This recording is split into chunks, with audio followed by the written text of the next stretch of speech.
शिवपुत्री कहते हैं शायद वहाँ नर्मदा जी को। हम दर्शन करके आए हैं, नर्मदा अमरकंटक गए हैं आप? हाँ। तो थोड़ा सा वहाँ के बारे में बता दें कि कैसा स्थिति है। आगे आगे बताएंगे।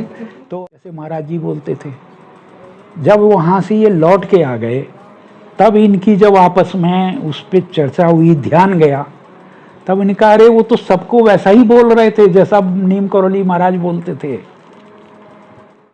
अच्छा, तो सही पता नहीं है, मैं बारात में शामिल नहीं था इसलिए नहीं पता है मुझे।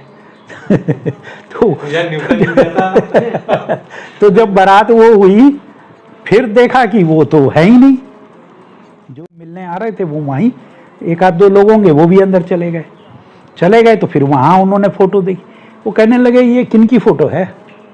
महाराज जी की जो फोटो। बोले यही तो महाराज जी हैं जिन्होंने ये आश्रम की स्थापना। नीम करौरी बाबा जी, नीम करौरी बाबा जी, नीम करौरी बाबा जी, नीम करौरी बाबा जी, नीम करौरी बाबा जी। शिवपुत्री कहते हैं शायद वहाँ नर्मदा जी को। हम दर्शन करके आए हैं, नर्मदा अमरकंटक गए हैं आप? हाँ। तो थोड़ा सा वहाँ के बारे में बता दें कि कैसा स्थिति है। आगे आगे बताएंगे। तो अभी क्या हुआ कि बाबा ने नर्मदा का जिक्र करते थे, वो नर्मदा परिक्रमा आदि भी कभी अपने समय में उन्होंने जरूर की होगी, वो सब जगह भ्रमण किया था उन्होंने, महाराज जी ने। तो एक बार जो है बाबा के शरीर छोड़ने से पहले 74 या 75 में सिद्धि माँ, उनके बड़े बेटे रमेश शाह, उनकी पत्नी दिनेश शाह, सिद्धि माँ की शायद बहन भी, और कुछ और भक्त, ये वहाँ थे इलाहाबाद। तो दिनेश शाह के भतीजे, हो सकता है कजिन वगैरह कोई, उसको कुछ ऐसा पता लगा कि अमरकंटक में एक संत हैं बड़े उच्च कोटि के। तो सिद्धि माँ के मन में आया कि वो महाराज जी तो नहीं है। अच्छा, तो ये सारे लोग, उनकी समाधि लेने के बाद का है ना ये? 74-75 का है। ठीक है। तो सिद्धि माँ, दिनेश शाह भी, इनके बड़े भाई रमेश भी, इनकी भाभी भी, और भी 2-4 लोग, अब चूंकि ज़्यादा वो नहीं होते तो याद भी नहीं रहता है ऐसे का।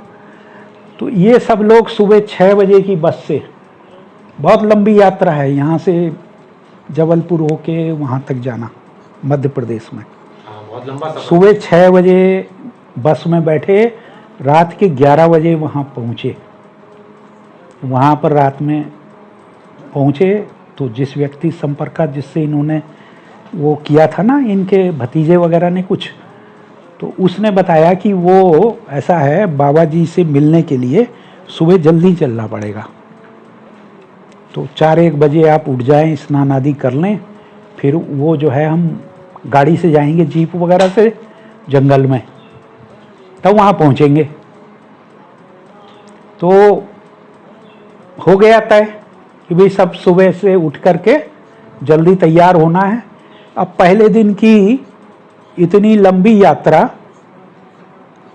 करीब 16-17 घंटे की बस की जर्नी, देर रात में पहुँचे। दिनेश शाह जी बोले मेरा मन तो उठने का नहीं, मैं नहीं जाता हूँ। इतनी थकावट हो गई थी? हाँ, हो ही गई, सबको हो गई। अब दिनेश शाह नहीं गए, बाकी सब लोग गए, ये दिनेश शाह जी ने बताया। वो वहाँ तक गए हैं लेकिन वो दर्शन करने बाबा के नहीं गए, ये सब गए। एक बाबा जी थे, अलग रूप था उनका, दाढ़ी रही, कुछ रहा कुछ है, और वो अपना साधारण तरीके से छोटी सी शायद झोंपड़ी, उन्होंने बर्तन आदि भी नहीं रखे हुए थे। तो खोपरा जो होता है ना, गोले का खोल, जो ऊपर का कड़ा सा नारियल का हाडी टाइप में, हाँ, तो उसमें चाय वगैरह बनाई, पिलाई सबको। अब बड़ी इनको प्रसन्नता हुई कि भाई एक अच्छे संत से दर्शन हुए हैं। फिर लौट के आ गए। अब फिर आपस में बात करने लगे तो वो कहते हैं इनकी भाभी कि वो मुझको ऐसे ऐसे बोल रहे थे जैसे महाराज जी बोलते थे।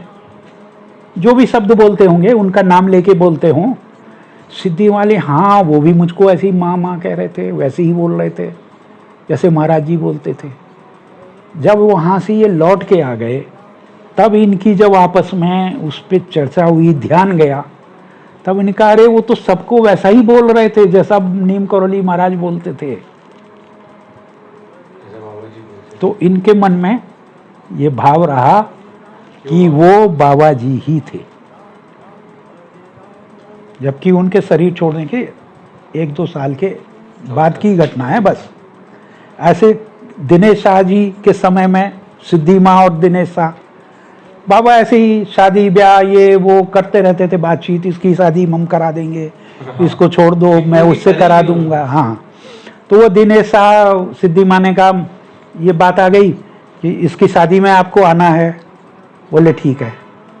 अब क्या हुआ, 73 में शरीर छूट गया, सन 75 में उनकी शादी। उन्होंने सोचा अब बाबा कहाँ से आने वाले हैं।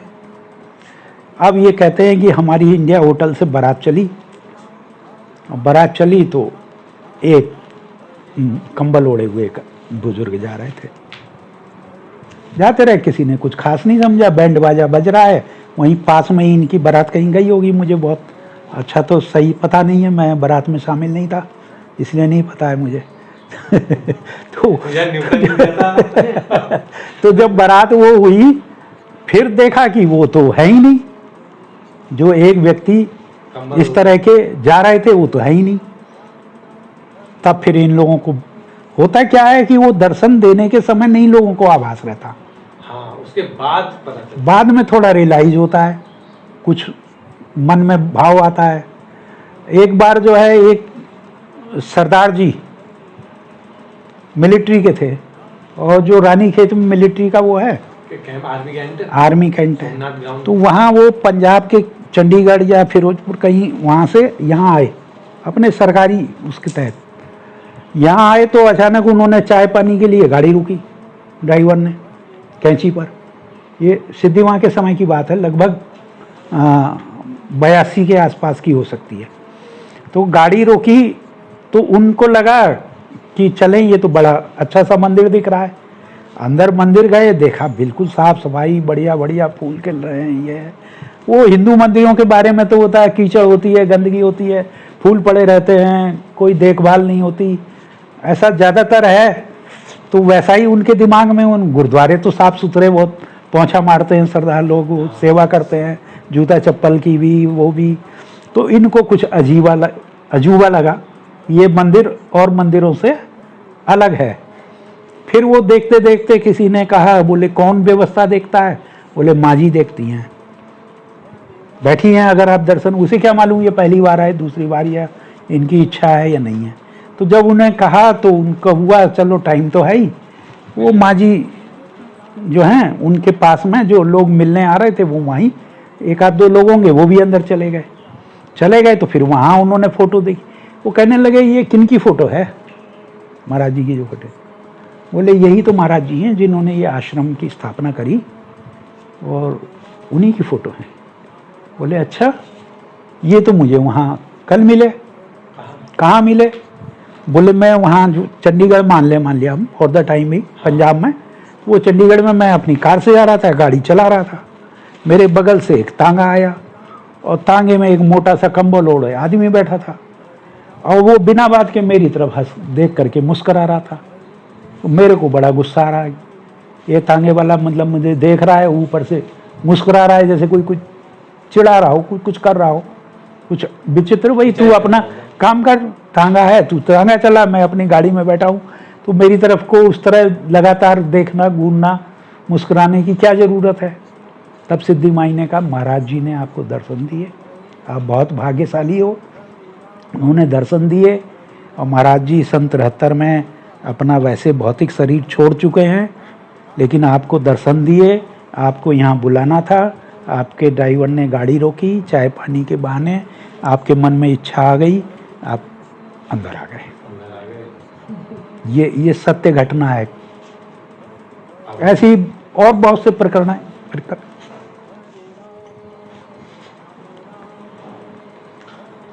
तो दोस्तों बहुत अच्छे तरीके से डॉक्टर साहब ने बताया कि किस तरीके से के शाह जी के बारे में बताया, जीवन बाबा जी के बारे में बताया, सिद्धि माँ तुलाराम माई के बारे शाह, में बताया, उनके जो पति थे तुलाराम शाह जी के बारे में बताया, जिनका पहले से बाबा जी के ऊपर रुझान नहीं था।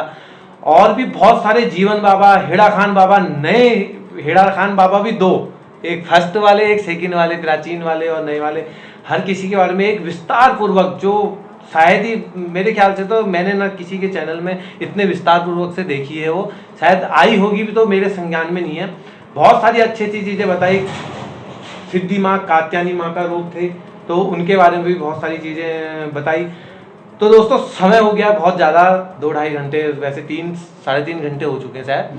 तो अब वीडियो को करते हैं समाप्त।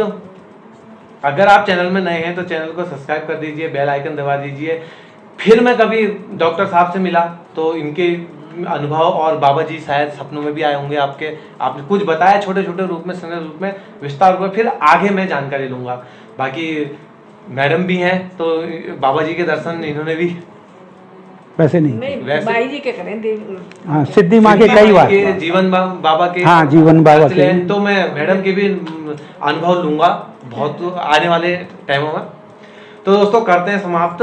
जय नीम करौरी बाबा जी, जय हो। अधरं मधुरं वदनं मधुरं नयनं मधुरं हसितं मधुरं हृदयं मधुरं गमनं मधुरं मधुराधिपतेरखिलं मधुरं वचनं